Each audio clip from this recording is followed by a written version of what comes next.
திட்டங்களை பார்த்தால் திட்டத்தை நிறைவேற்றுவதை விட அந்த திட்டத்தை பற்றி தம்பட்டம் அடித்துக் கொள்வதுதான் இருக்கும். திட்டத்தை வந்து பெருசா பயன் இருக்காது. குறிப்பாக மடிக்கணினி இப்போ இல்ல, 2011 அம்மா 2011 வந்து அந்த திட்டத்தை நிறைவேற்றினாங்க. ஆனா 2006 வாக்குறுதி கொடுத்தாங்க.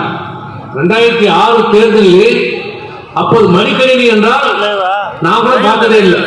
2000 நான் மந்திரி தான், இன்னும் கல்வி அமைச்சர் தான் அந்த நேரத்தில். ஆனா மடிக்கணினி எப்படி இருக்கும் நான் பார்த்ததே இல்லை. ஆனால் அதை பற்றி முழுமையாக அறிந்த காரணத்தால் அம்மா ஒரு மடிக்கணினியால் இந்த மாணவர்கள் அறிவாற்றல் அவர்கள் எந்த அளவுக்கு வாழ்க்கையை உயர்வதற்கு உதவியாக இருக்கும் என்பதை உணர்ந்த அம்மா அவர்கள் 2006 சட்டமன்ற தேர்தலில் வாக்குறுதி கொடுத்தாங்க. நான் வெற்றி பெற்று மீண்டும் முதலமைச்சர் ஆனால் தமிழகத்திலே அரசு பள்ளியில் படிக்கிற மாணவர்களுக்கு மடிக்கணினி வழங்குவேன் என்று வாக்குறுதி கொடுத்தாங்க. ஆனா இன்னைக்கு என்ன பண்ணுது, உங்க அப்பா அம்மா நம்ம அப்பா அம்மா என்ன பண்ணாங்க, நான் மாநாடு மயிலாடு தான் பார்ப்பேன்னு சொல்லிட்டு கலெக்டர் வந்து ஓட்டு போட்டுட்டாங்க. அதனால 5 ஆண்டு காலம் வீணா போச்சு. அந்த மாணவ சமுதாயம் 5 ஆண்டு காலம் ஒரு அதிக வாய்ப்பு வீணா போச்சு. ஆனால் அம்மா அதுக்கு மறுக்கல. 2011 சட்டமன்ற தேர்தலில் மீண்டும் வாக்குறுதி கொடுத்தாங்க. நான் வெற்றி பெற்றால் மீண்டும் சொல்கிறேன், தமிழ்நாட்டுடைய மாணவர்களுக்கு மடிக்கணினியை இலவசமாக வழங்குவேன் என்று சொன்னார்கள். 2011 அம்மா முதலமைச்சர் ஆனாங்க. கோர்ட்டுக்கு போன 7 கையெழுத்துல முதல்ல போட்ட 7 கையெழுத்துல மடிக்கணினி கொடுத்தாங்க.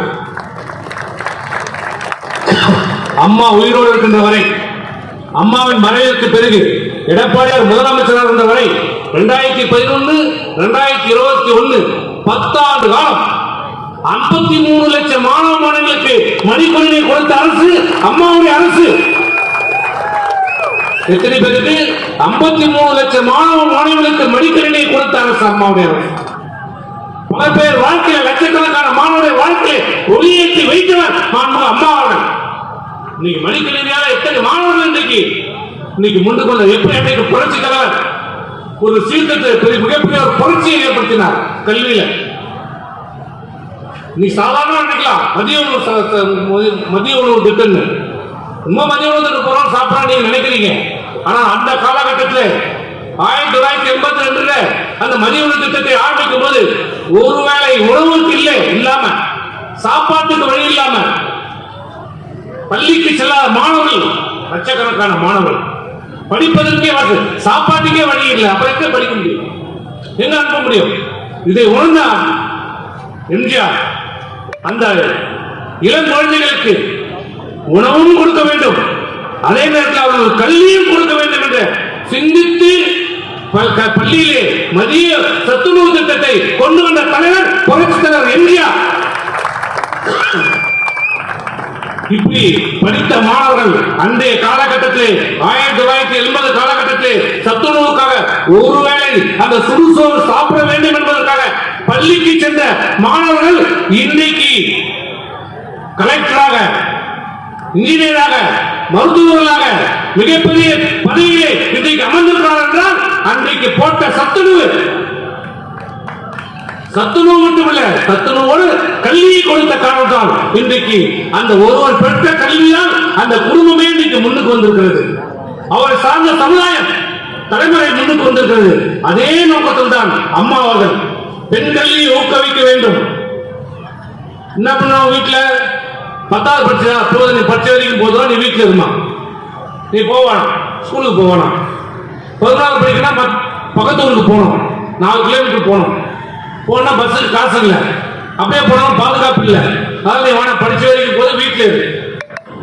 இப்படி அந்த பெண்களினுடைய கல்வி நிறுத்தல் அதை தடுக்க வேண்டும் என்ற நல்ல நோக்கத்தில் தான் அம்மா மகளிருக்காக அந்த விலையில்லா மிதிவண்டியை கொடுத்து பெண்களுடைய கல்வியிலே முன்னேற்றத்திலே வாழ்க்கையை ஏற்படுத்திக் கொடுத்தவன் அம்மாவர்கள். அப்புறம் கும்படி பையலிச்சு வந்தது, நான் தான் பொறுப்பாளர். அப்ப அங்க அம்மா வரும்போது பசங்க வண்டியை பறிச்சுட்டாங்க, ஸ்கூல் பசங்க. நான் வந்தாலும் ஸ்கூலுக்கு போறோம், பொண்ணுக்கு மட்டும் சைக்கிள் தரீங்க, எனக்கு மட்டும் சைக்கிள் தரணும்னு கேட்ட உடனே அந்த தேர்தல் முடிந்தவுடனே தேர்தலில் வெற்றி பெற்ற கும்மிடிப்பட்டியிலே வெற்றி பெற்றவுடனே அம்மா முதல் அமைச்சரை கூட்டல அவங்க ரூம்ல கூட்டுறாங்க. அப்ப சொல்றாங்க, இந்த பசங்க தான் என் காரை படிச்சு சைக்கிள் கேட்கறாங்க, அவங்க கேட்கறது நியாயம் தானே, பசங்களுக்கும் சைக்கிள் கொடுக்கணும்னு சொல்லி அந்த மாணவர்களுக்கும் சைக்கிளை வழங்கிய மாணவர்கள் அம்மா 6 சீருடையை கொடுத்தவர் மாண்புமிகு அம்மா அவர்கள். அந்த சீருடையை இப்பதான் பெண்கள் ஜாக்கெட் மேல் போட்டு போறாங்க, இப்ப மேல பாதுகாப்பா அந்த வடிவமைப்பு கொடுத்தது யார் தெரியுமா? மாண்புமிகு அம்மா தன் கைப்பட வடிவமைத்து கொடுத்தாங்க.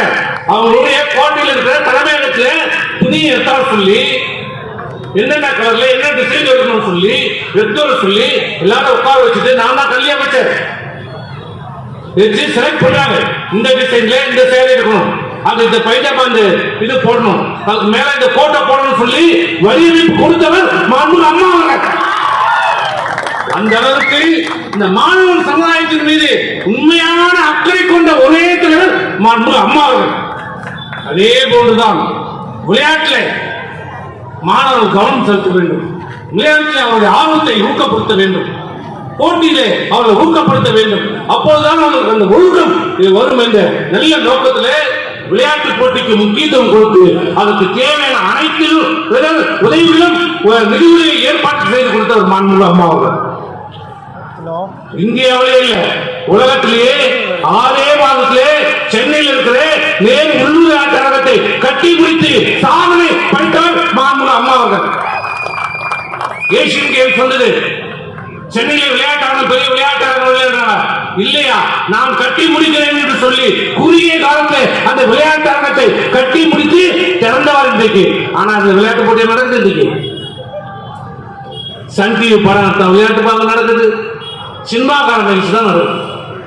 இந்த 5 வருஷமா 4 வருஷம் விளையாட்டு போட்டி நடக்கிறதுல நேரு விளையாட்டு அரங்குல எதுக்கே கட்டினாங்க? விளையாட்டு வீரர்களால் கட்டப்பட்ட நேரு விளையாட்டு அரங்கம் இங்கு சினிமாக்கார அரங்கமா மாறிடுச்சு இந்த ஆட்சி. அது மட்டுமல்ல, அந்த மாணவர்களை இந்தியா முழுவதும் சென்று விளையாட வேண்டும், உலகம் முழுவதும் சென்று விளையாட்டில் வெற்றி பெற வேண்டும் என்ற நல்ல நோக்கத்தில் அவர்கள் பரிசு தொகை அமைச்சார் கொடுத்தார்கள். உலக அளவில் வெற்றி பெற்றால் 1 கோடி ரூபாய் என்று பரிசு தொகையை அறிவித்து அந்த பரிசை கொடுத்தவர் மாண்புமிகு அம்மா அவர்கள். இப்படி இந்த விளையாட்டுக்கு பல்வேறு முக்கியத்துவத்தை கொடுத்த மாண்புமிகு அம்மா அவர்கள். அதனால்தான் மாண்புமிகு அம்மாவுடைய பெயரிலே இந்த கோப்பையை ஆரம்பிக்க வேண்டும் என்று சொல்லி இந்த கோப்பையை இன்றைக்கு ஆரம்பித்திருக்கிறோம். முதல் கட்டமாக இந்த தொகுதியிலே நல்ல முறையில் நடத்தியிருக்கிறோம். மயிலத்தில் வல்லம் முடக்கூரில் இதை தொடர்ந்து முழுமையாக மாவட்ட அளவில் நடத்துவதற்கான ஏற்பாடுகளையும் செய்வோம். இதில் நடந்திருக்கிற சில தவறு குறைகள் இருந்திருக்கலாம், இந்த போட்டியில் சில குறைகள் இருந்திருக்கலாம், குறைகள் இல்லாத மனுஷனே இல்லை, தவறு நடந்திருக்கலாம், தெரிஞ்சு நடந்திருக்கலாம், தெரியாமல் சில தவறுகள் நடந்திருக்கலாம். அதே அடுத்த முறையிலே நாம் திருத்திக் கொள்வதற்கு ஒரு வாய்ப்பு. ஏன்னா முதல் நடத்துவோம் இவ்வளவு பெரிய போட்டியை மாவட்டத்தில் இதுவரைக்கும் அரசாங்கம் கூட நடத்தியது கிடையாது. ஏன்னா நானும் அமைச்சராக இருந்திருக்கிறேன். சொல்லுவாங்க, நம்ம எல்லாம் பள்ளியில், நீங்களும் பள்ளியில படிச்சிருக்கீங்க, மாவட்ட போட்டின்னு வாங்க, தாலுகாவில் போட்டின்னு வாங்க. யாருக்கா தெரியுமா? ஸ்கூல்ல படிக்கிறவனுக்கே தெரியாது அந்த போட்டி நடக்குதான்னு அவனுக்கே தெரியாது. ஏன்னா எல்லாம் கணக்கு எதிர்த்தான், சும்மா போவாங்க, 4 பேர் போவாங்க, வருவாங்க, இதான் நடக்கும். ஆனால் இந்த அளவுக்கு ஒரு 2000 பேர் மாணவர்கள், இளைஞர்கள் கலந்து கொண்ட ஒரு மிகப்பெரிய போட்டியை இந்த மாவட்டம் இப்போதுதான் முதல் முறையாக சந்தித்துக் கொண்டிருக்கிறது. இது ஒரு நல்ல நிகழ்ச்சி.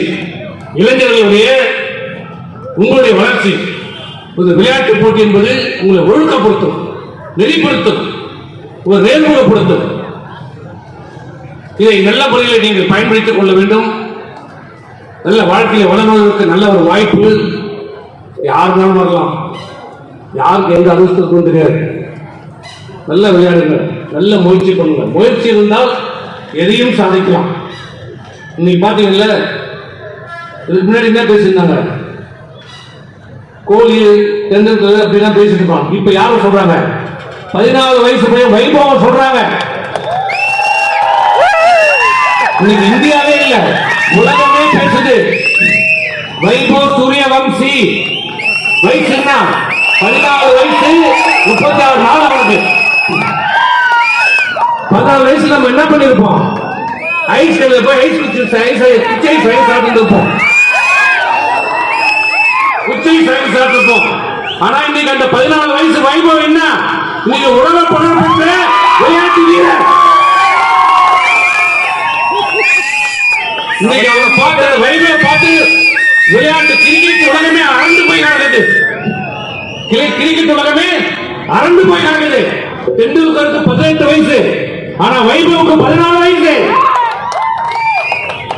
அதனால மனம் இருந்தால் மாற்றம் உண்டு, முயற்சி செய்தால் வெற்றி அடையலாம். ஆகவே எல்லோரும் சிறப்பாக, உங்களுக்கும் ஒரு நல்ல எதிர்காலம் இருக்கும். விளையாட்டுத் துறையிலே வெற்றி பெறுவர்களுக்கு வேலை வாய்ப்பிலே, அரசு வேலை வாய்ப்பிலே இடஒதுக்கீடு இருக்கிறது. மேற்படிப்பு படிப்பதிலே இடஒதுக்கீடு இருக்கிறது. ஆகவே நீங்கள் நல்ல விளையாட்டுத் துறையிலே நல்ல முயற்சி பெற்று வெற்றி பெற வேண்டும், நல்ல நிலைக்கு வர வேண்டும். உங்களால் உங்கள் குடும்பமும் நல்ல சிறப்பான நிலைக்கு வர வேண்டும் என்று கூறி இப்படிப்பட்ட நிகழ்ச்சியை இந்த அளவுக்கு சிறப்பாக ஏற்பாடு செய்து கொடுத்த விழா ஏற்பாட்டாளருக்கும், குறிப்பாக இந்த விளையாட்டு போட்டியிலே கலந்து கொண்ட அனைத்து வீரர்களுக்கும் என்னுடைய நன்றியும் பாராட்டையும் தெரிவித்து விடைபெறுகிறேன். நன்றி, வணக்கம்.